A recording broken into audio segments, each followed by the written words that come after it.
के शो में। साफ पानी करप्शन केस तहकीकात मुकम्मल, रेफरेंस एहतसाब अदालत में दायर। मली डेवलपमेंट अथॉरिटी केस, नैब की भरपूर तहकीकात जारी।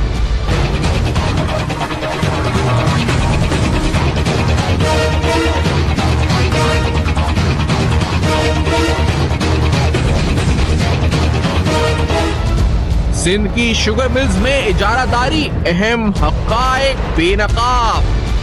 गुजरात पुलिस फंड्स में 70 करोड़ की मुबैना गुट, अहम गिरफ्तारी।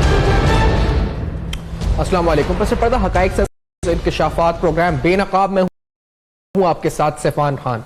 इंतहाई अहम एक पुलिस फंड्स के हवाले से रिपोर्ट आपके सामने रख देते हैं, क्योंकि कुछ रीसेंट गिरफ्तारियां लाहौर में हुई और प्रोग्राम स्टार्ट करते हुए आपको बताएं कि तकरीबन 9 गिरफ्तारियां लाहौर में हुई सिलसिले में। आज इस प्रोग्राम में अकाउंटेबिलिटी ड्राइव और मईशत दीगर हवालों से अहम उमूर पर गुफ्तगू होनी है। तो स्टार्ट करते हुए, टोन सेट करते हुए, उन तमाम जो अफराद अरेस्ट हुए गुजरात में डीपीओ फंड्स के हवाले से, ये अहम तरीन जो गिरफ्तारियां जुमे के रोज हुई, जिसके अंदर district accounts officer, district account officer Gujarat, इसके अलावा 2 यानी DPO district account officers Gujarat थे, इसके अलावा डीपीओ ऑफिस से एक्स कांस्टेबल डीपीओ ऑफिस, खैर जो मुख्तलिफ इस वक्त जो है वो सीनियर और जूनियर लेवल के ऊपर जो ब्यूरोक्रेटिक स्टाफ होता है उसकी गिरफ्तारी हुई। लेकिन एक अहम बात इस केस से मुंसलिक यह है कि इससे पहले हमने ये देखा था कि पैरागॉन के हवाले से एक अहम गिरफ्तारी सूबा सिंध में हुई थी, एक ऐसी शख्सियत की जो कि नैब लाहौर को मतलूब था। इसी तरह बिल्कुल इस केस में डीपीओ राय एजाज जो गुजरात के डीपीओ थे वो गिरफ्तार हुआ कराची शाहराह फैसल से, और कहा जाता है कि राय जमीर जो उसके वालिद हैं वो अब तक उनका नहीं पता, लेकिन जिस वक्त ये प्रोग्राम या जिस वक्त हम गुफ्तगू कर रहे हैं इस वक्त तक डीपीओ जो राय एजाज हैं, जो एसएसपी थे यहां, एसएसपी राय एजाज, वो लाहौर शिफ्ट हो चुके हैं नैब लाहौर के पास। ये जो कॉल अप नोटिस मैं अगर आपको दिखाऊंगा 18 मई 2018 का, तो इसमें डीपीओ डिस्ट्रिक्ट गुजरात के नाम इसमें लिखा गया है कि NAB Lahore is conducting an inquiry of alleged offences reported to have been committed by Rai Ejaz Ahmed जो कि गिरफ्तार हो चुका है, राय जमीरुल हक जो कि राय एजाज का वालिद है जो अब तक गिरफ्तार नहीं हुआ है, and Suhail Zafar Chattha, Kamal Kamran Mumtaz ex DPO Gujrat and others as defined under NAB ordinance 1999। तो ये एक अहम तरीन केस इस तरह से है जी कि एक बार फिर जो इंटर प्रोविंशियल कोऑर्डिनेशन हम कह सकते हैं अकाउंटेबिलिटी ड्राइव के हवाले से, वो हमें इसमें एक बार फिर से नजर आई जो इससे पहले पैरागॉन के केस में हमें नजर आई थी। This is something good. ये जो आप पिक्चर्स देख रहे हैं ये डीपीओ राय एजाज के जो गिरफ्तार हो चुका है। एक और अहम केस जिसका ताल्लुक है लाहौर से ही और सूबा पंजाब गवर्नमेंट से, वो है साफ पानी केस। और इस केस के अंदर आज नैब ने रेफरेंस दायर कर दिया है, यानी एक बड़ी डेवलपमेंट है, क्योंकि इससे पहले जब डीजी लाहौर का इंटरव्यू हुआ था तो कहा जा रहा था जी कि आप रेफरेंस कब दायर करने लगे। मैं इस आपको जो उसके कुछ नुकात हैं वो आपके सामने रख देता हूं, क्योंकि इसके मुताबिक तकरीबन 20 अफराद ऐसे मुल्जिमान हैं जो इस वक्त जो है इसमें नामजद हो चुके हैं। और इस रेफरेंस में जिनके नाम है इसमें कमरुल इस्लाम इंजीनियर और इसके अलावा वसीम अजमल, ये मेन जो इस वक्त कैरेक्टर्स हैं। दीगर मुल्जिमान के अंदर खालिद नदीम बुखारी, जहूर अहमद डोगर, नासिर कादिर, जहीरुद्दीन मोहम्मद अली शेख, इसके अलावा सलीम अख्तर, मसरूर अहमद, मोहम्मद तहसीन, नूरुद्दीन गौरी, मसूद अख्तर, खालिद खान मुल्जिमान में शामिल हैं। और इसी तरह ताहिर मकबूल, अदनान आफ्ताब, मसूदुल हसन, मुइनुद्दीन, मोहम्मद यूनुस और वारिसुल मुल्क भी शामिल है। मुल्जिमान पर 34 करोड़ 58 लाख 28 हजार रुपए करप्शन के इल्जाम हैं। इब्तदाई रेफरेंस में 20 मुल्जिमान खिलावान को शामिल किया गया है। नामजद मुल्जिमान ने वाटर फिल्ट्रेशन प्लांट्स की तनसीब में 13 करोड़ 6 लाख 4 हजार रुपए करप्शन करी मुबैना तौर पे। मुल्जिमान ने 13 करोड़ 32 लाख 80 हजार सिविल वर्क्स दरख्वास्तों की वसूली और दीगर में करप्शन करी। और मुल्जिमान ने 16 वर्क्स में 8 करोड़ 19 लाख 44 हजार रुपए करप्शन करी। नैब लाहौर की ये जो एलामिया है वो मैं आपके सामने रख रहा हूं, क्योंकि आज ये प्रेस रिलीज जो है और उसके चंचीदा चीदा नुकात जो है वो हम आपके सामने रख रहे हैं। ये बड़ा इंपॉर्टेंट केस है साफ पानी का, और ये भी तकरीबन जो 34 करोड़ रुपए का मामला इस वक्त बन चुका है। तो इन दोनों केसेस को सामने रखते हुए और बड़ी अहम खबरों और अहम डेवलपमेंट्स पर आज प्रोग्राम में बात होगी। मेरे साथ जनाब मोहम्मद अली दुरानी साहब इस वक्त हमें ज्वाइन कर रहे हैं। साबिक वजीर इत्तलात हैं, सियासी रहनुमा हैं और सियासत पर और दीगर उमूर पर बड़ी गहरी नजर रखते हैं। और स्टोलन एसिड रिकवरी इनिशिएटिव के हवाले से जो बड़ा किरदार आपने इनिशियली अदा किया है, जब इसका हमने इतना सुना नहीं था, चर्चा नहीं था, हमें ज्वाइन कर रहे हैं लाहौर में। इस्लामाबाद में जनरल टाइड अमजद शोएब साहब मेरे साथ मौजूद है, सीनियर तर्ज़ निगार हैं और तमाम दिफाई और सियासी उमूर पर बड़ी गहरी नजर रखते हैं।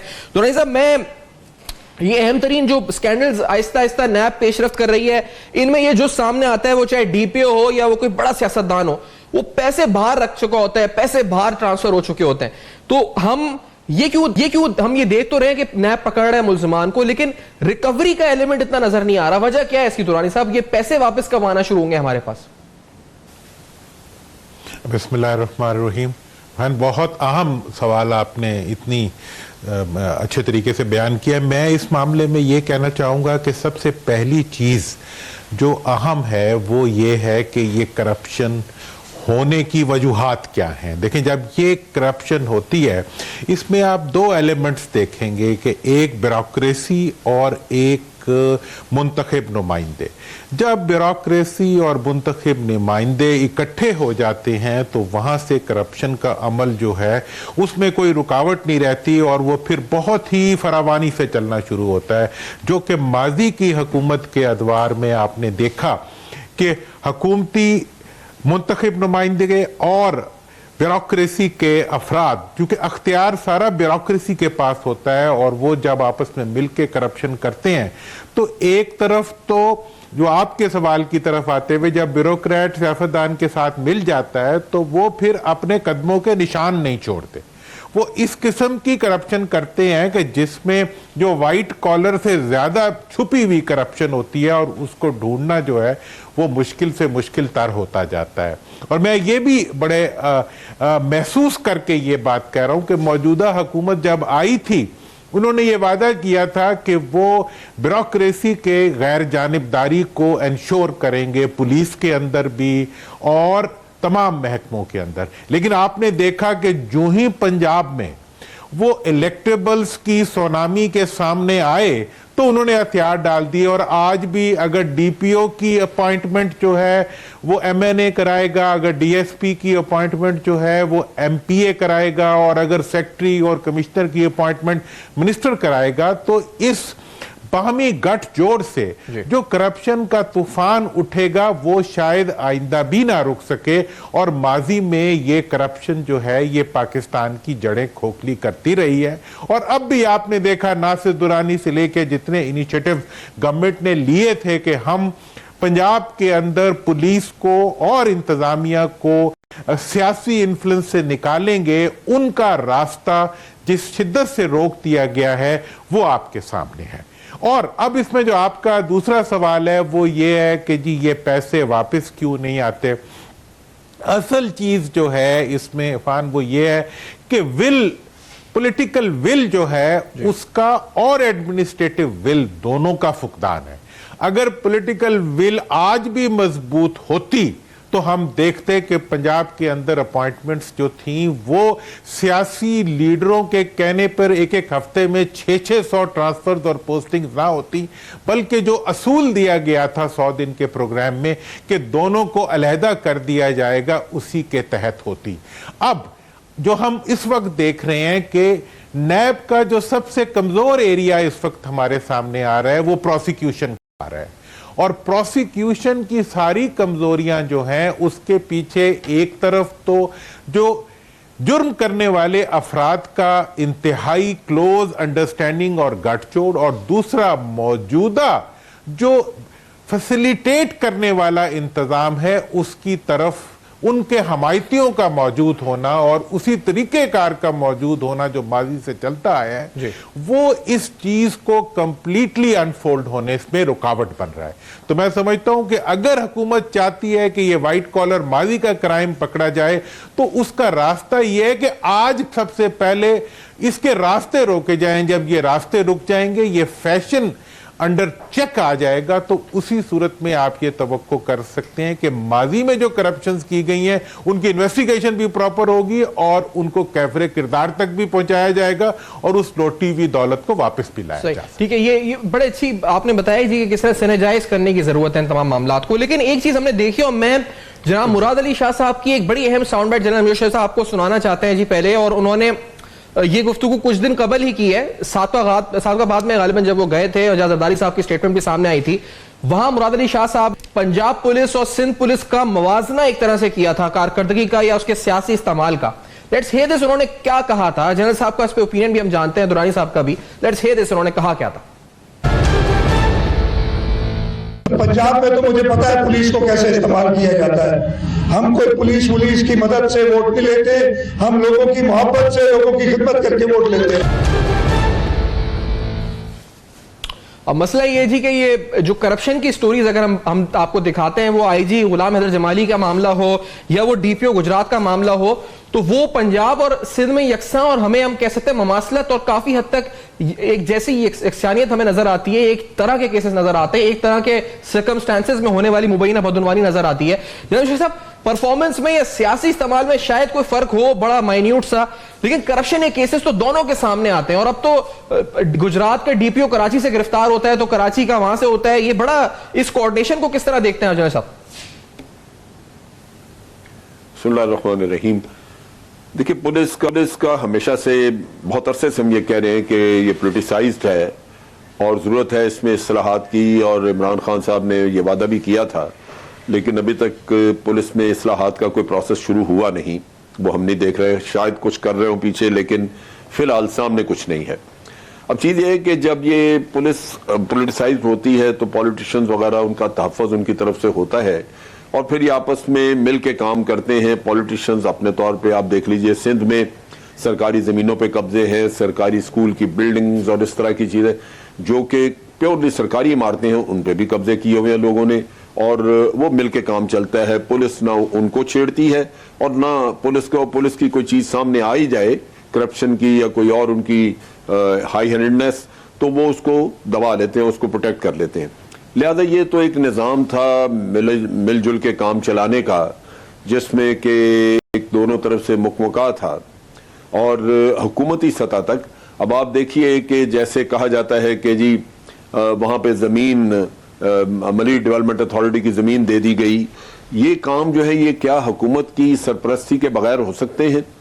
ये लाजमन वज़ीर आला के नॉलेज में होंगे और उनकी सरपरस्ती और उनके ज़रिए किए गए होंगे। तो ऐसे नहीं है। जो कुछ वहाँ पे करप्शन में जहाँ भी कहीं हुआ है, उसमें बड़े हाईएस्ट लेवल तक एक प्रोटेक्शन दी जाती है और फिर लोग बड़ी दलेरी से ये काम करते हैं। वरना ये सोचा भी नहीं जा सकता कि सरकारी ज़मीन हो और आप उसको उठा के किसी प्राइवेट पार्टी को दे दें।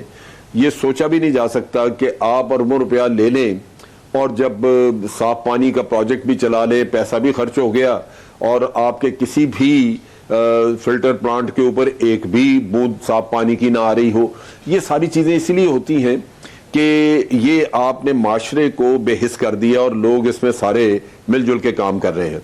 अभी आप ये देखिए, कभी आपने, अब मेरा नहीं ख्याल कि आज से 10-15 साल पहले किसी ने देखा हो कि एक शख्स के ऊपर करप्शन के इल्जामात हों और लोग उसके ऊपर फूलों की पत्तियां निछावर कर रहे हों जब वो जाए और उससे कहे कि तेरे जानिसार बेशुमार।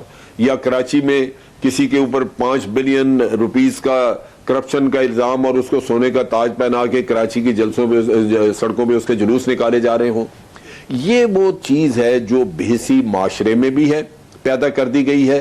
लिहाजा माशरा इस करप्शन को उस नुक्ता निगाह से उस तरह देख नहीं रहा जिस तरह के पहले उसको नफरत से देखा जाता था। लिहाजा आपको कोई किसी तरफ से कोई इंफॉर्मेशन, कोई शिकायत भी नहीं मिलती कि जी फलां जगह करप्शन है, अवाम को ये दिक्कत है, वो दिक्कत है। ये तो हुकूमतें बदली हैं। अब हुकूमत बदली तो कुछ थोड़ा सा निज़ाम में जान आई है और को पकड़ धकड़ का किस्सा शुरू हुआ है। वरना तो आप देख लीजिए कि पिछले 10-12 सालों में, और फिर अब भी नैब ने जितने भी केसेस, आप रोजाना अखबार में ये पढ़ते हैं कि फलां इंक्वायरी शुरू हो गई, फलां रेफरेंस चला गया, एक भी मेगा केस नैब ने अपनी तारीख में अभी तक उसका फैसला हुकूमत के हक में नहीं करवाया। ये नवाज शरीफ साहब का एक जो केस था, ये भी GIT ने तहकीक की और जब उसकी पैरवी की गई अदालतों में तो नायब ने बेड़ा गर्क कर दिया। जैसे दुरानी साहब अभी फरमा रहे थे कि जब आप प्रोसिक्यूशन के लिए जाते हैं तो वहां नैब आके उसकी कमजोरियां नजर आनी शुरू होती हैं और केस खत्म हो जाते हैं। तो साफ पानी का केस जो है, ये आप देखें कि चीफ जस्टिस ने नोटिस लिया इसका और ये सामने आया, फिर नैब तहकीकात कर रहा है और बड़ी ढिठाई से सारे कह रहे हैं जी कोई करप्शन नहीं, कोई करप्शन नहीं। भाई इसका तो सबूत वाजे है कि जब एक भी बूंद आपको साफ पानी की दूसरी तरफ नहीं नजर आ रही कहीं भी पूरे पंजाब में, तो फिर पैसा गया किधर? तो ये हकायक है। सही बात है, ये सारे हकायक करें कि अवाम में भी शऊर आए और वो इन लोगों की इनके पीछे लगे और हुकूमतें मजबूर हो इनका एहतसाब करने में। 34 करोड़ रुपए का मामला बन चुका है। लेकिन मैं बड़ी अहम एक और चीज आप दोनों के सामने, लेकिन इस ब्रेक के बाद शुगर मिल्स के हवाले से भी रखने लगा हूं, क्योंकि एमडीए का जिक्र अभी हुआ है, उसकी तहकीकात हमने नैब से हासिल की है और हम चाहेंगे कि आप दोनों जो उस पर शख्सियात हैं उस पर बात जरूर करें। लेकिन शुगर मिल्स के हवाले से सूबा सिंध में जिस तरह से शुगर मिलें दी गई हैं, उस पर कुछ अहम हकायक और दस्तावेजात हैं जो आज प्रोग्राम में हम रखेंगे आपके सामने। इस ब्रेक के बाद मेरे साथ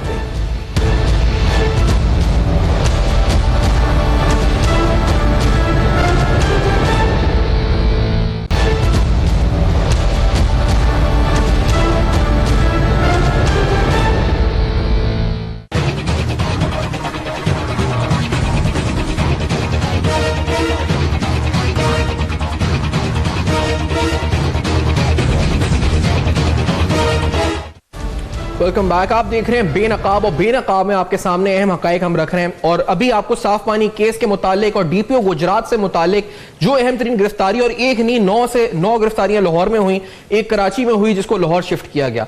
जब बात हो रही है सूबा सिंध की तो स्पेसिफिकली शुगर मिल्स का तस्करा बड़ा जरूर होता है। और जिस गठजोड़ को अभी मोहम्मद अली दुरानी साहब और जनरल अमजद शेख साहब बेनकाब कर रहे थे, उस गठजोड़ को अगर आप देखें सामने तो एक समरी आपके सामने हम रखते हैं जो कि 14/1/2013 की है, 14 जनवरी 2013 की है, जिसका टाइटल है जी summary for chief minister Sindh. और उस पर चीफ मिनिस्टर सिंध है जी कायम अली शाह साहब। ये आपको वाजे कर दें, auction privatisation of Thatta sugar mills, ये इसका टाइटल है। और इसमें ABCD जो पॉइंट्स हैं, जमीन है जिसकी जो तकरीबन रकबा है वो 267 एकड़ है। इसमें एग्रीकल्चर लैंड और रेजर्वेशन कॉलोनी शामिल है, यानी 270 एकड़ तकरीबन आप कह सकते हैं। Plant and machinery with crushing capacity of 2800 TCD। Petrol pumps हैं इसमें और डिस्टिलरी है जी कैपेसिटी 10,000 लीटर्स के साथ। अब इधर जो रिजर्व प्राइस लिखी है इस ऑक्शन की, वो इस खुद समरी में लिखी हुई है कि the reserve price for this sugar mill is around 235 million rupees, यानी तकरीबन 23.5 करोड़ रुपए।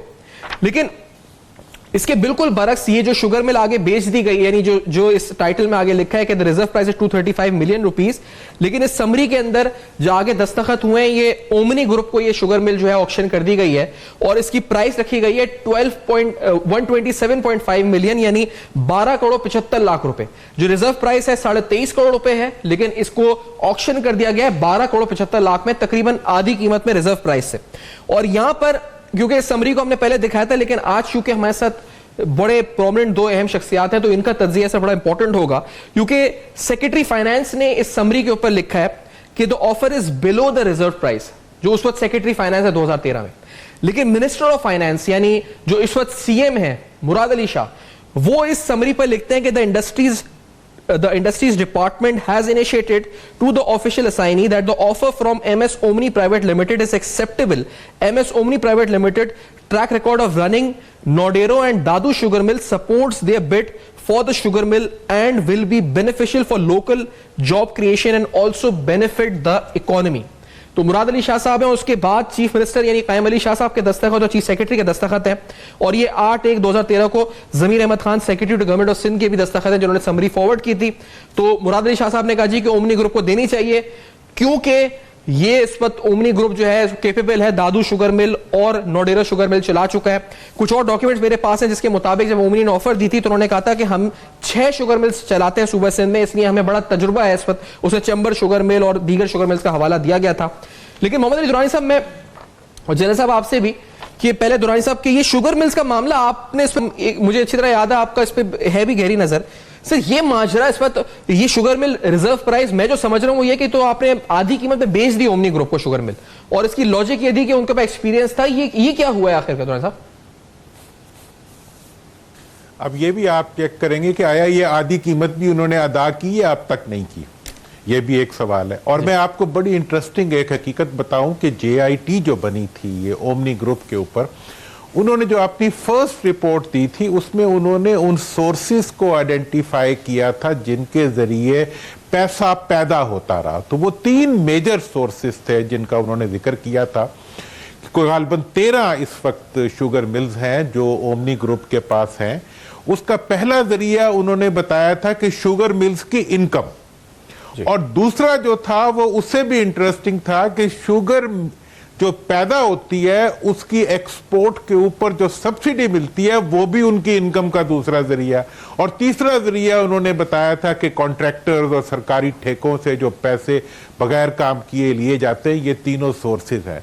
तो इसमें आप ये जो शुगर मिल वाला इश्यू है, चूंकि ये मेरा सब्जेक्ट है, मैं इसका विक्टिम हूं कि पंजाब का पूरा कॉटन ग्रोइंग एरिया जो था उसको शुगर मिल एरिया में कन्वर्ट कर दिया गया, और पाकिस्तान में खास सिंध में चीनी पैदा हो या पंजाब में पैदा हो, ये मुल्क की जो क्लाइमेट है वो शुगर के लिए सूटेबल नहीं है। इसलिए यहां जो भी चीनी पैदा होती है वो बैनुल अक़वामी तौर पे मौजूद चीनी से कमोबेश दुगनी या उससे ज्यादा कीमत के ऊपर पैदा होती है। लिहाजा पहले वो ज्यादा कीमत की चीनी पैदा की जाती है और वो ज्यादा कीमत की चीनी आवाम को दी जाती है, और फिर उसी चीनी को जब उससे ज्यादा पैदा कर लिया जाता है तो उसको एक्सपोर्ट करने के लिए अवाम के पैसों से ही सब्सिडी दिला के, मतलब 10 रुपए की चीनी आप पहले पैदा 15 रुपए की करते हैं, फिर 5 रुपए उसको सब्सिडी दिला के आप बैनुल अक़वामी मार्केट में दोबारा 10 रुपए की एक्सपोर्ट करते हैं और वो पैसा भी आपके सामने पास आ जाता है। दूसरी चीज जो फन इसमें बड़ी अहम है वो ये है कि तमाम शुगर मिलें जो हैं वो एक तरफ तो सरकार को लूटती हैं, दूसरी तरफ काश्तकार को लूटती हैं। आप तमाम पुलिस ऑफिसर्स को देख लें जो किसी रिस्पेक्टिव शुगर मिल के एरिया में लगे हुए हैं, उनकी पहली ड्यूटी ये होती है कि वो आवाम को डंडे मार के, काश्तकार को डंडे मार के उसका गन्ना जो है उस शुगर मिल को पहुंचवाएं जो किसी सरकारी जिम्मेदार के पास होती है। मुझे एक शुगर मिल लगाने वाले मालिक ने कहा मैं शुगर मिल वहां लगाता हूं जहां ज्यादा शुगर मिलें जो हैं वो किसी सरकार अहम सियासी शख्सियत की हों। दूसरी चीज जो इसमें बड़ी अहम है वो ये है कि हर शुगर मिल जो पाकिस्तान में चल रही है वो हकीकत में 3 शुगर मिलें हैं जो एक मिल के अंदर उनकी कैपेसिटी को बढ़ा के लगा दी गई हैं। यही केस पंजाब में है, यही केस सिंध में है कि शुगर की कैपेसिटी एनहांसमेंट विदाउट परमिशन और थ्रू सम ग्रे परमिशन जो है वो कर दी गई है, और इसका नतीजा ये हुआ है कि पाकिस्तान की कैश क्रॉप पैदा करने वाले इलाके गन्ने की काश्त की वजह से जो कई 100 गुना ज्यादा पानी खर्च करता है और कई 100 गुना महंगी चीनी पैदा करता है, वो शुगर मिलें जो हैं आप इस वक्त उठा के देख लें कि जनूबी पंजाब में लगी हुई जितनी भी शुगर मिलें हैं वो तमाम अहम सियासी शख्सियात की हैं, और यही कैफियत सिंध में आप चले जाएं कि तमाम शुगर मिलें जो हैं वो अहम सियासी लोगों की हैं, और ये वो शुगर मिलें हैं जो 1 साल से कम अरसे में अपनी पूरी कीमत लुटाने के बाद, अवाम को लूटने के बाद, उनके गन्ने की कीमतें देने के बाद इस इलाके को जो कैश क्रॉप कॉटन पैदा करता था वहां पे मॉइस्चर बढ़ने की वजह से और पानी पी जाने की वजह से कॉटन से महरूम कर दिया गया। और मैं ये बबांगे दोहल कहना चाहता हूं कि शुगर माफिया ने हकीकत में पाकिस्तान के दुश्मनों का काम किया है कि पाकिस्तान की एक्सपोर्ट्स दिन ब दिन गिरती गई। मैक्सिमम एक्सपोर्ट कॉटन की थी, उसको एलिमिनेट कर दिया गया और चीनी बनाई गई, जिसके नतीजे में पाकिस्तान के शहरी बीमार तो हो सकते हैं, सेहतमंद नहीं हो सकते। पाकिस्तान की मईशत तबाह तो हो सकती है, बन नहीं सकती। तो ये पूरे का पूरा कातिल है जो हुकूमत, इंतजामिया उनकी एक कनाइवेंस से चलता रहा है, और इसके अगेंस्ट अगर आज भी कुछ नहीं होगा तो मैं ये आपको बताऊं कि ये पाकिस्तान को वो जौंके हैं शुगर मिलें जो पाकिस्तान के अवाम, काश्तकार और पाकिस्तान की मईशत का खून चूस रही है। एग्जैक्टली लेकिन आपने जिस तरह डिटेल में बताया इस वक्त, और अगर इस पर्टिकुलर केस में जल साहब अगर आपकी क्या इस वक्त राय होगी, क्योंकि इन्होंने दुरानी साहब ने JIT का हवाला भी दिया है उमनी ग्रुप पे जो इस वक्त कायम हुई है, और ये आए रोज नए इंकशाफात तो होते हैं, लेकिन क्या ये जो नोट है इस पर जब समरी अप्रूव हुई है तो as minister of finance Murad Ali Shah साहब ने जो लॉजिक दी है कि वजह ये है जी इस वक्त इनको ये शुगर मिल देने की कि क्योंकि इनके पास एक्सपीरियंस है नोडेरो और दादू शुगर मिल का, और ये एक्सपीरियंस और मिनिस्ट्री ऑफ इंडस्ट्रीज का ये लेटर जो एंडोर्स करता है इस एक्सपीरियंस को, इस वजह से लोकल जॉब क्रिएशन के लिए और बेनिफिट ऑफ द इकोनॉमी, ये 2 लॉजिक दी गई हैं। मैं कानूनी तौर पे तो नहीं हम जानते, लेकिन क्या ये शुगर मिल आधी कीमत में दी गई, और जिस तरह दुरानी साहब ने कहा ये आधी कीमत भी अदा हुई या नहीं हुई, बल्कि हमने तो सुना है कि सब्सिडी उल्टा दे दी गई 1 अरब रुपए की। क्या ये परफेक्ट नैब का केस है इस पर जनरल साहब आपकी नजर में? और ये अगर है तो ये समरी और ये दस्तखत मुराद अली शाह साहब का ये कितना खतरनाक साबित हो सकता है उनके लिए? जनरल साहब देखिए, बात यह है कि इसमें 2 हिस्से हैं, मैं 2 बातें बताऊंगा। पहली बात तो यह है कि 270 एकड़ जमीन आपने आइडेंटिफाई की, जिस प्रोजेक्ट के साथ इतनी ज्यादा जमीन हो और फिर इमारतें भी हैं, रेजिडेंशियल कॉलोनी है, मशीनरी है, वो मेरे अंदाजे के मुताबिक तो पहले उसकी जो रिजर्व प्राइस 23 करोड़ की लगाई गई वही कम थी, वो गलत प्राइस लगी है। इतने एसेट्स के साथ जिससे प्राइस काफी ज्यादा होनी चाहिए थी, तो पहले तो उसमें मोस्ट प्रोबेबली कोई डंडी मारी गई कि उसको प्राइस, रिजर्व प्राइस कम रखी गई, फिर आपने उससे भी आधी कर दी। अब चीज ये है कि जहां तक मुराद अली शाह साहब का ताल्लुक है, ये एक वक्त में फाइनेंस मिनिस्टर थे और अपनी इन्हीं करतूतों की वजह से ये फिर चीफ मिनिस्टर बने, क्योंकि जरदारी साहब बाहर से बैठ के जब चला रहे थे तो यहां पे उनको वो कारिंदा चाहिए था जो आंखें बंद करके उनके फ्रंटमैन को जो जो मांगते हैं वो देता जाए, और जिस कीमत पे मांगते हैं वो देता जाए। वो बिल्डिंग कंट्रोल अथॉरिटी के मामलात हों जहां पे जमीनों पे कब्जे किए गए, रेजिडेंशियल या कमर्शियल प्लॉट्स पे, या वो ये शुगर मिल्स का किस्सा हो। सो बात यह है कि वहां पे सिंध में तो गवर्नमेंट की कनाइवेंस साथ शामिल रही है, और कनाइवेंस इसी वजह से रही है कि जो भी चीफ मिनिस्टर लगा है उसको अंदाजा था कि वो रहमो करम पे है जरदारी साहब के, और वो जिस दिन चाहें जरदारी साहब उसको लगा सकते हैं, जिस दिन चाहें तो हटा सकते हैं, लिहाजा वो हर तरह के वो गैर कानूनी काम करते रहे। अब ये जो इतनी ग्लेयरिंग मिस्टेक है कि आपने पहले तो शवाहिद होने चाहिए कि वाकई बिडिंग हुई या नहीं, क्योंकि यहाँ बिडिंग में ये भी फिर वो दिया जाता है कि जी ये फर्स्ट जो हाईएस्ट बिडर है वो ये है, सेकंड हाईएस्ट ये है, थर्ड हाईएस्ट ये है, और फिर अगर हम सेकंड हाईएस्ट को दे रहे हैं तो रीजंस क्या है, वो यहाँ पे इसमें मुझे जो आपने पढ़ के सुनाया उसमें तो वो चीजें नजर नहीं आती। तो ये भी प्रोसेस चेक करना चाहिए कि वाकई बिडिंग हुई या नहीं, और अगर बिडिंग नहीं हुई और वो वैसे ही ये सोच के कि जी इनको हमने देने का कोई रास्ता निकालना है तो ये ऐसी समरी बनवा के दे दी गई, वो एक और बड़ा क्राइम है। तो मेरा अपना अंदाजा है कि ये केस आप पूछ रहे हैं कि ये नैब के लिए तो है ही है, ये बड़ा ऊपर तक लोगों की गिरफ्त होनी चाहिए। अच्छा। क्योंकि ये उनकी शमूलियत के बगैर, उनके गैर कानूनी और गलत हरकतों के बगैर ये काम हो नहीं सकता। इतने बड़े सरकारी पाकिस्तान के कौमी एसेट्स हों और उनको यूं जैसे चने बांटते हैं आप उस तरह बांट के दे जाएं, तो आपने तो मुल्क के साथ बहुत बड़ा हाथ किया। तो फिर मेरा ख्याल है कि उन लोगों का भी एहतसाब, अभी ये जैसे कराची में भी डेमोलिशंस हो रही हैं, आप दुकानें गिरा रहे हैं या वो, उसमें भी असल मसला यही है कि इन चीजों के जिम्मेदार जो है वो केडीए में बैठे होंगे, कहीं और गवर्नमेंट के अदारों में होंगे।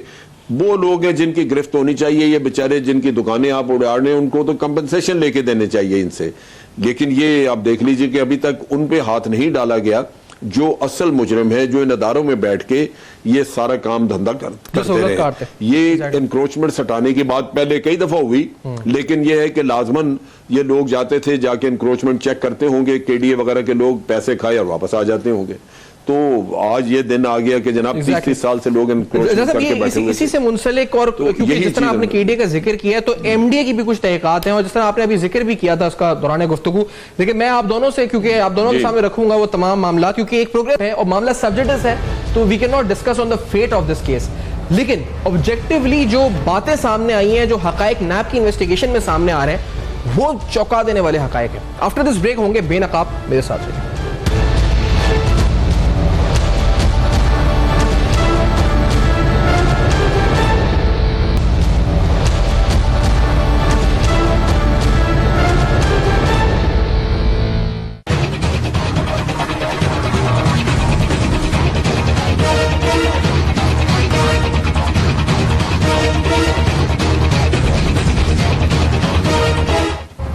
Welcome back. आप देख रहे हैं बेनकाब, और बेनकाब में आपके सामने अहम तरीन हकायक रिपोर्ट्स की सूरत में आपके सामने रख रहे हैं, फैक्ट्स आपको ऑब्जेक्टिवली बता रहे हैं। जिसमें मैंने कहा जी, जमीनों के हवाले से बड़ा अहम मामला मली डेवलपमेंट अथॉरिटी का है, और इस अहम तरीन मामले पर एक मामला जो ऑनरेबल कोर्ट के सामने है, सब्जेक्टिव है, लेकिन नैब की प्रोग्रेस रिपोर्ट उस हवाले में सामने आ चुकी है इस वक्त है। अब आपके इस केस में होना क्या आगे, we can not discuss that कि क्या फेट होगा इस केस का, लेकिन यकीनी तौर पर ये 11,000 एकड़ जो कि एक हाउसिंग सोसाइटी को दिया गया और इसके अंदर नैब जब तक इन्वेस्टिगेशन कर रही है, उसमें चंद महकमों का नाम है इस रिपोर्ट के अंदर जिनसे रिकॉर्ड इस वक्त हासिल किया गया, जिसके अंदर मली डेवलपमेंट अथॉरिटी तो खुद शामिल है, जिसके ऊपर रिसेंटली एक बार रेड हो चुकी है, और इसके अलावा रेवेन्यू डिपार्टमेंट जो सोसाइटी का उस पर भी रेड हो चुकी है।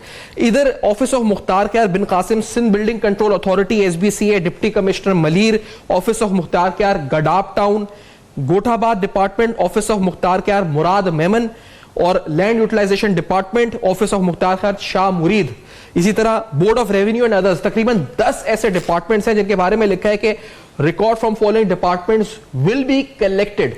तो ये डिपार्टमेंट्स तो इस वक्त रडार में हैं, लेकिन on the basis of evidence collected during the purpose of the course of investigation it was found that 20 public office holders, officers, officials of government of Sindh misuse their authority and cause wrongful gain to the beneficiary private person.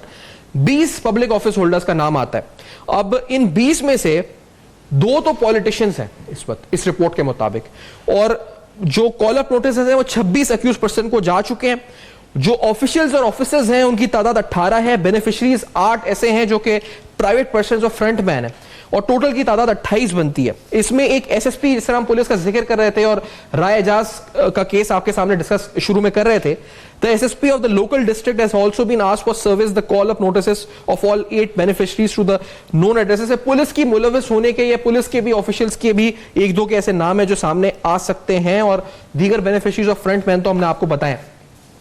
लेकिन हैरानकुन तौर पर ये housing society इस report के मुताबिक 215 अरब रुपए collect कर चुकी है सितंबर 2017 तक आवाम से। 215 अरब रुपए लिखा है जी, during the course of investigation it came on record that approximately 215 billion from general public up to September 2017 in 3 different bank accounts have been collected. 215 रुपए कलेक्ट हो चुके। मोहम्मद दुरानी साहब, आपसे अगर पूछूं, ये MDA की जमीन का मामला है। सूबे सिंध में तो बिलखुसूस जमीनों के साथ जो सलूक किया गया है, वो MDA हो, KDA हो, LDA हो, क्या आप कहना चाहेंगे इसके ऊपर? किस तरह से ये बंदर बाट के साथ गठजोड़ हुआ है, मामला सामने आ रहे हैं रोज बरोज नए नए? देखिए फान, ये जो बात है ना, ये बात तो सच है, मगर बात है रुसवाई की। कि बात ये है कि ऐसे लोग जो इतने बड़े बड़े स्कैम्स करते हैं, उनके ये स्कैम करने की अहलियत इस तरह आती है कि उन्हें मुकम्मल पॉलिटिकल सपोर्ट होती है, उन्हें मुकम्मल एडमिनिस्ट्रेटिव सपोर्ट होती है, उन्हें पूरी की पूरी हुकूमती मशीनरी उनके पुष्ट पे खड़ी होकर उन्हें बेनिफिट कर रही होती है, और उसी वक्त वो सियासतदानों को भी चंदा दे रहे होते हैं, वो ब्यूरोक्रेट्स को भी खरीद रहे होते हैं, और वो अवाम की जेबों से 1000 गुना ज्यादा निकाल के 2, 4, 5 गुना जो है इन लोगों में तकसीम करके अपने लिए सब कुछ बना लेते हैं, और फिर वो अवाम के पैसे से ही इतने ताकतवर हो जाते हैं कि अवाम को भी अपने आगे झुका लेते हैं, सियासतदान को भी झुका लेते हैं, और हुकूमत को भी झुका लेते हैं। और ये मैं आपको बताना चाहूंगा कि ये मामला सिंध तक महदूद नहीं है, ये पंजाब में भी हैं, ये लाहौर में भी हैं, ये इस्लामाबाद में भी हैं, जंगलात की जमीनें भी गई हैं, क्या कुछ नहीं हुआ हुआ, सब कुछ हो रहा है, वो आपके सामने है। अब इसके ऊपर मैं चंद टेक्निकल बातें कहूंगा। एक जनरल साहब ने बहुत अहम बात की, वो ये है कि जनाब जमीनें देते हैं सरकारी मुलाजम, और उस वक्त के सियासतदान लेते गरीब हैं, फिर दुकानें बना लेते हैं, आप आके दुकानें गिरा देते हैं और आप कानून को गालिब कर देते हैं। आज जो है ये कराची के स्कीम के अंदर इतने बिलियन रुपीस जो हैं वो अवाम ने दिए हुए हैं, आप जनाब उनके ऊपर मुकदमा चला रहे हैं। मुकदमा चलाने की वजह से अवाम के इतने बिलियन जो हैं वो जाया हो जाएंगे।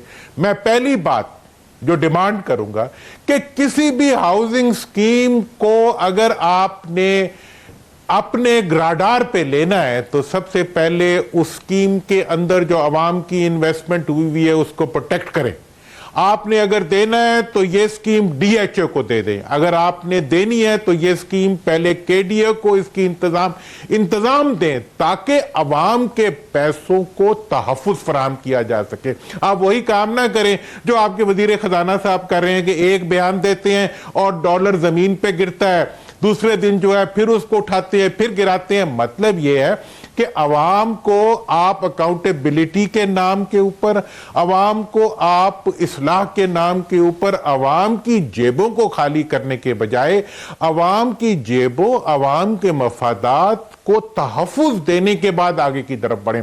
पहली बात जो हाउसिंग स्कीमों के बारे में मैं कहूंगा कि इसके अंदर से जितने भी बिलियन निकले हों, अदालत के सामने भी ये काम मद्देनजर रहना चाहिए और मीडिया के सामने भी होना चाहिए और इंतजामिया के सामने भी होना चाहिए कि वो पैसे किसी सियासतदान के नहीं है, किसी ब्यूरोक्रेट के नहीं है, वो उनकी जेबों में गए हुए हैं। असल पैसे तो अवाम के हैं।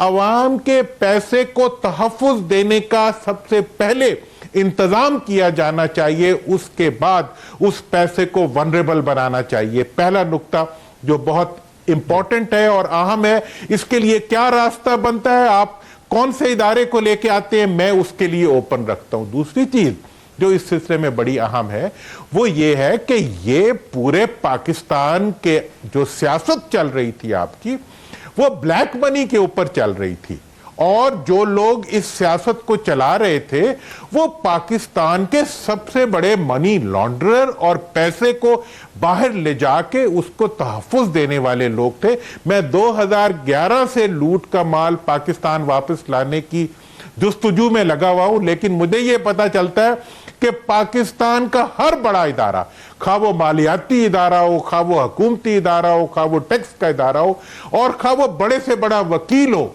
वो सब लोग जो हैं वो अरबों रुपए की मनी लॉन्ड्रिंग वालों के पीछे खड़े हैं।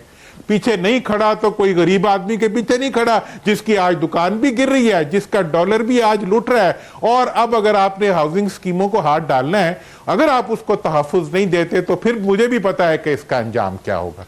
लिहाजा इन तमाम चीजों को मद्देनजर रखते हुए हमें एक होलिस्टिक स्ट्रेटजी के साथ चलना चाहिए ताकि आम आदमी को तहफ़्फ़ुज़ फराहम किया जा सके, उसके माल को, उसकी इज्जत को और उसके मुस्तकबिल को और इस मुल्क को तहफ़्फ़ुज़ दिया जा सके। एग्जैक्टली, मैं आई एग्री विद दिस। और मैं अगर इसी बात में जनरल साहब आपकी तरफ आना चाहूं तो ये जो फैसिलिटेटर्स हैं, यानी अगर सहूलतकार का अल्फाज इनके लिए इस्तेमाल किया जाए, जिसके अंदर एमडीए है, इसके अंदर मुख्तार क्यार है बिन कासिम का, इसके अंदर मुख्तार क्यार है मुराद मेमन जिसका नाम है जी, जिनसे इंफॉर्मेशन कहता है नैब हम कलेक्ट करेंगे, शाह मुरीद है, बोर्ड ऑफ रेवेन्यू है, सिंध बिल्डिंग कंट्रोल अथॉरिटी है, डीसी मलीर है, ये इस रिपोर्ट में जो इनका हवाला दिया गया है। सर ये जो सहूलतकार है इनको कौन, ये तो चले आज ये हाउसिंग सोसाइटी है, कल कोई और होगी, परसों कोई और होगी, इन तक इनकी गिरफ्त होगी नहीं होगी, या क्या ये ऐसे ही चलता रहेगा, नाम ऐसे ही चलता रहेगा, रिपोर्ट्स आती रहेंगी सामने?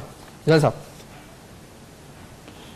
नहीं, देखिए इनकी गिरफ्त करना तो बहुत जरूरी है। अगर ये नहीं होगी तो आप अपने सिस्टम को तो साफ नहीं कर रहे। आपने एंड पे जो एक आपको सामने सिम्टम नजर आ रहा है उसका तो आपने कुछ कर लिया, लेकिन जो पीछे पूरा एक जो डिजीज है, जो उसके कॉजेज हैं, वो तो आपने नहीं छेड़े, तो वो फिर शुरू हो जाएगा कहीं। असल किस्सा ये है, आपको खुद भी अंदाजा है कि इन तमाम डिपार्टमेंट्स में ये अपने लोगों को ला के वहां पे भर्ती करते हैं। जैसे मंजूर काका लाए थे, उसने आगे फिर अपने टीम रख ली, और वो लोग होते हैं जो आप देखें तो वो ग्रेड 3 का, 4 का या 5 का आदमी है, उसको उठा के आपने तरक्की दे के ग्रेड 15 पे बिठा दिया या 16 पे। वो इतना obliged होता है कि आप उसे जो कहते हैं वो आपके लिए करता जाता है। आज उन लोगों को अगर पकड़ा जाए तो उनको भी एहसास हो कि इस तरह आंखें बंद के नहीं किया जाता है, लेकिन वो मजबूर है इसलिए कि उनको भी ऑब्लाइज किया गया है। उनको ग्रेड 5 से उठा के अगर ग्रेड 16 में बिठा दिया गया तो उसके अंदर मजे हो गए। ये सिस्टम तोड़ने की जरूरत है। कहीं भी मेरिट पे लोग नहीं बैठे हुए, ये लोग वो हैं जिनको आपने पैट्रनाइज किया, उनको बड़े नीची लेवल से लाकर ऊपर बिठाया। उनकी अहलियत और कुछ नहीं है सिवाय इसके कि वो आपके लिए आपकी करप्शन को प्रमोट करें, उसको फैसिलिटेट करें और आपको कमाई का मौका दें, खुद भी कमाएं। तो इस वजह से ये अदारे सारे बर्बाद हो चुके हुए हैं। इनमें जब तक आप लोगों को सजाएं नहीं देंगे, इन पे मेरिट पे दोबारा लोगों को लेके नहीं आएंगे, ये अदारे इसी तरह रहेंगे। आज आपने बिल्डिंगें गिरा दी, लेकिन इससे अगर वो लोग जो असल मुजरिम है वो बच जाते हैं तो फिर ये आगे सिलसिला तो चलता रहेगा। इसको रोकने के लिए जरूरी है कि पीछे जाया जाए और जहां से ये डिजीज शुरू हुई वहां तक पहुंच के उसको जड़ से उखाड़ा जाएगा। वो नहीं करेंगे तो आपका माशरा इसी तरह इन हरकतों पे मसरूफ रहेगा। ठीक है, और इसमें बड़ा अहम पहलू ये भी है जनरल साहब, जो दुरानी साहब ने कहा है, जो पैसा बाहर चला गया इस वक्त, ये सारा पैसा मुल्क से बाहर मनी लॉन्डर हो गया ना, जहां तक अरबों रुपए, जहां तक पैसा जो बाहर है ये लाना इतना आसान नहीं होगा, क्योंकि रेजिस्टेंस आपकी अपनी सोसाइटी के अंदर भी है। अगर आपके अपने लोग तावन करें और बड़े अच्छे सॉलिड प्रूफ आपको मिल जाए कि फलां का पैसा है और उसको पकड़ लिया जाए, तो फिर शायद पैसा लाना भी आसान हो। दूसरा है दूसरे एंड की बात कि आपके एग्रीमेंट्स जो है वो लोगों के दूसरे ममालिक के साथ जो आपने किए हैं वो क्या कहते हैं। अगर एग्रीमेंट है ही नहीं तो पैसा नहीं आएगा, और अगर एग्रीमेंट में कोई लूप होल है तो वो उसको एक्सप्लॉइट करेंगे। लिहाजा ये बड़ा जरूरी है कि जैसे दुरानी साहब कह रहे थे कि इसमें सिंसियरिटी की, पॉलिटिकल विल की कमी है। Exactly. अगर सिंसियरिटी होगी, पॉलिटिकल विल होगी और आप वाकई चाहते होंगे कि ये पैसा वापस लाया जाए, तो फिर एक बड़ी आप होलसम किस्म की डोज देंगे कि ऐसी प्लान बना के आगे चलेंगे जिससे वाकई पैसा है। उसमें वक्त लग सकता है लेकिन वो आपकी कोशिश बराबर होगी। लेकिन अगर वो आप हाफ हार्टेड सी एफर्ट करेंगे तो वो नहीं होगा। ठीक है, जनाब साहब आपका शुक्रिया अदा करेंगे। मोहम्मद अली दुरानी साहब आपका भी बहुत ज्यादा शुक्रिया जी, आप दोनों ने ज्वाइन किया इस पर, तो अहम तरीन मामलात पर अपनी इस पर तबसरा इस पर दिया है, अहम तरीन स्टोरीज आपके सामने रखी हैं, वो चाहे वो शुगर मिल से मुताल्लिक हो या जमीनों से मुताल्लिक हो या डीपीओ गुजरात और पुलिस के अंदर होने वाली मुबैना बदअनवानियां हो जो आज हमने बेनकाब की हैं। आपका फीडबैक जिसका हमें इंतजार रहता है हमारे फेसबुक, ईमेल और ट्विटर पर मौसूल होता है। देखते रहेगा, अब तक अपना बहुत ख्याल रखिएगा।